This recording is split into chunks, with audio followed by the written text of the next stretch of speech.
I don't think money making is going to be that easy in the next 1 year. Broadly, market का range जो आज के evidence में मैं कहूं तो मुझे लगता है कि 15-16 हजार का के बीच में नीचे का रेंज और 18-18.5 हजार ऊपर का रेंज थोड़ा बाइस नीचे की तरफ है, लेकिन मुझे लगता है कि अपॉर्चुनिटीज मिलेंगे। दिवाली का माहौल है, मैं आपको कुछ स्टॉक्स भी दे सकता हूं। आई थिंक लार्ज कैप में आप अल्ट्राटेक देख सकते हैं, मिड कैप में नोवोको है।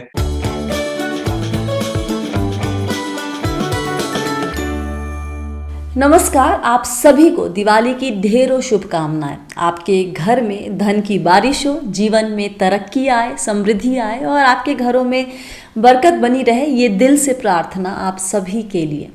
इस दिवाली पर हम बी वेल्दी आपके लिए 4 स्पेशल वीडियोस लेकर आए हैं, दिवाली स्पेशल। 3 हम ऑलरेडी अपलोड कर चुके हैं, ये चौथा है आज। 3 में हमने बीते 3 वीडियो में बात की है सोने और चांदी यानी कमोडिटी की, रियल एस्टेट और साथ ही डेट में निवेश की कि कैसी रहेगी उनकी चाल इस दिवाली से अगले दिवाली तक, कहाँ कमाई के मौके बनेंगे, क्या ख्याल में रखें, किस तरीके से निवेश करें, तमाम बातें आपको हमने बताई है ताकि आपसे कमाई का कोई मौका छूटे नहीं। आज दिवाली के दिन आपको हम बताएंगे इक्विटी के बारे में, मतलब शेयर बाजार के बारे में कि यहाँ पर क्या चाल रहेगी अगले 1 साल में और कमाई के मौके कहाँ बनेंगे। लेकिन आगे बढ़ने के पहले प्लीज़ एक बार चैनल सब्सक्राइब कर लीजिए अगर अभी तक नहीं किया है तो। हाँ जी, तो इक्विटी में बीता 1 साल काफ़ी उठापटक वाला रहा है, राइट। आई थिंक पिछले दिवाली से इस दिवाली तक पैसे बनाना इक्विटी यानी शेयर बाज़ार में थोड़ा मुश्किल रहा है। तो सबसे पहले ये जानना ज़रूरी है कि क्या अगले 1 साल में भी माहौल कुछ ऐसा ही रहने वाला है या फिर कुछ बदलाव की गुंजाइश है। सबसे पहले तो स्वाति, आपको और आपके सारे दर्शकों को दिवाली की हार्दिक शुभकामनाएं। उम्मीद करता हूं कि आने वाला साल बहुत प्रॉस्परस रहे सबके लिए, हेल्थ वेल्थ वाइज। बहुत ट्रिकी से सवाल है स्वाति, क्योंकि दुनिया में बहुत सारे वेरिएबल्स हैं अभी। जैसे बात कर रहे हैं आज, यूक्रेन और रशिया का वॉर थोड़ा हल्का सा और इंटेंसिफाई हो रहा है। क्रूड वापस 90 के ऊपर थोड़ा चला गया है, रूपी थोड़ा 85 की तरफ एक मूव उसने शुरू कर दी है।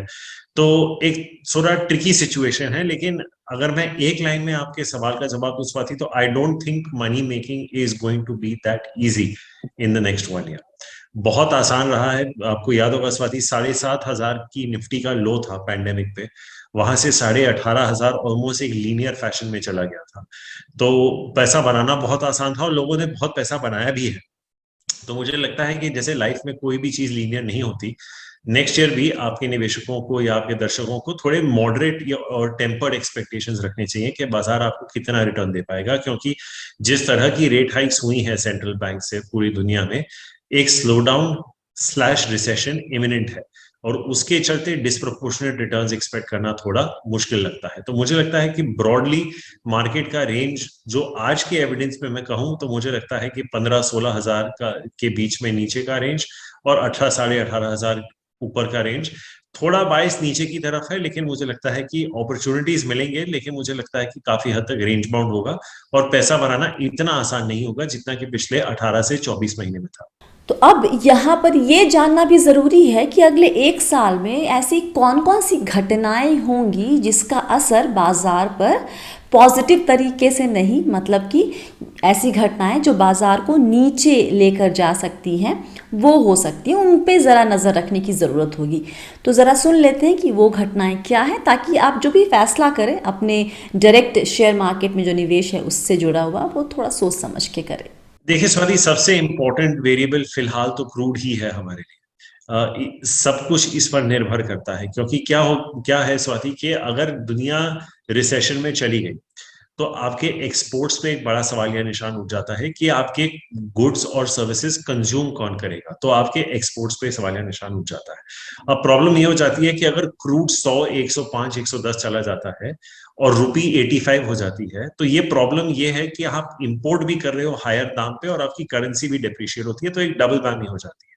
तो आई थिंक क्रूड के चलते क्या हो जाता है कि it's a very important raw material for most of the companies in India, तो मार्जिन प्रेशर भी आ जाता है। तो अगर आपको टॉप लाइन पे विजिबिलिटी नहीं है तो as any corporate you try and save on costs.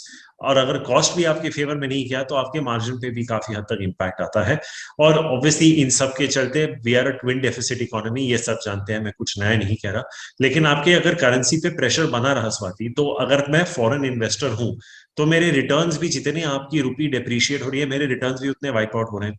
तो अगर मार्केट आपका 10% ऊपर चला गया और करेंसी 5% डेप्रिशिएट होगी, मेरा तो सिर्फ 5% ही बना, राइट। तो आई थिंक सबसे इंपॉर्टेंट वेरिएबल आज की डेट में ये, और ऑफ कोर्स सब मेन चीज इन्फ्लेशन है दुनिया में, क्यों उसी की वजह से इंटरेस्ट रेट्स राइज हो रहे हैं, और उसका अंडरलाइन भी क्रूड ही है मोटा मोटी, at least for markets like India. तो आई थिंक सबसे इंपॉर्टेंट वेरिएबल जो हमें मॉनिटर करना पड़ेगा गोइंग इनटू 2023 कैलेंडर ईयर, वो क्रूड रहेगा। देखिए, बाजार कैसा भी हो, वहाँ पर कमाई के मौके हमेशा बनते रहते हैं। तो इसलिए जानना बहुत ज़रूरी है कि अगले एक साल में ऐसे कौन कौन से सेक्टर्स हैं जहाँ पर कमाई के मौके बन सकते हैं, और उन सेक्टर के तहत कौन कौन से स्टॉक्स हैं जिस पर आप दांव लगा सकते हैं। है स्वाति, क्योंकि देखिए बाजार के हर स्तर पे आपको चीजें महंगी और सस्ती दोनों मिलेंगी।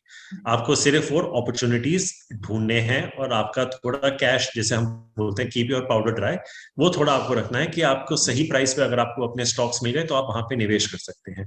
मुझे लगता है कि अगर जैसे हम कुछ 15-18 महीने दूर हैं एक जनरल इलेक्शन से, तो मुझे लगता है कि गवर्नमेंट स्पेंडिंग काफी हद तक बढ़ेगी इंफ्रास्ट्रक्चर प्रोजेक्ट्स पे, और उसके चलते मुझे लगता है कि जो सेकंड ऑर्डर डिमांड आएगा वो सीमेंट पे होगा। तो we are very bullish on cement, large cap, mid cap, small cap, क्योंकि दिवाली का माहौल है। मैं आपको कुछ स्टॉक्स भी दे सकता हूँ। आई थिंक लार्ज कैप में आप अल्ट्राटेक देख सकते हैं, मिड कैप में नुवोको है, स्मॉल कैप में आप जेके लक्ष्मी देख सकते हैं। तो आई थिंक एक सेक्टर जो मैं 2024 के जनरल इलेक्शंस को मद्देनजर देखते हुए कह रहा हूँ कि एक सीमेंट लगता है।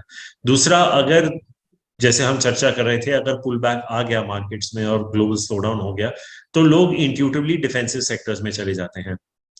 आईटी पे फिलहाल सवालिया निशान है, क्योंकि हमने ऑलरेडी ग्लोबल स्लोडाउन की बात कर ली।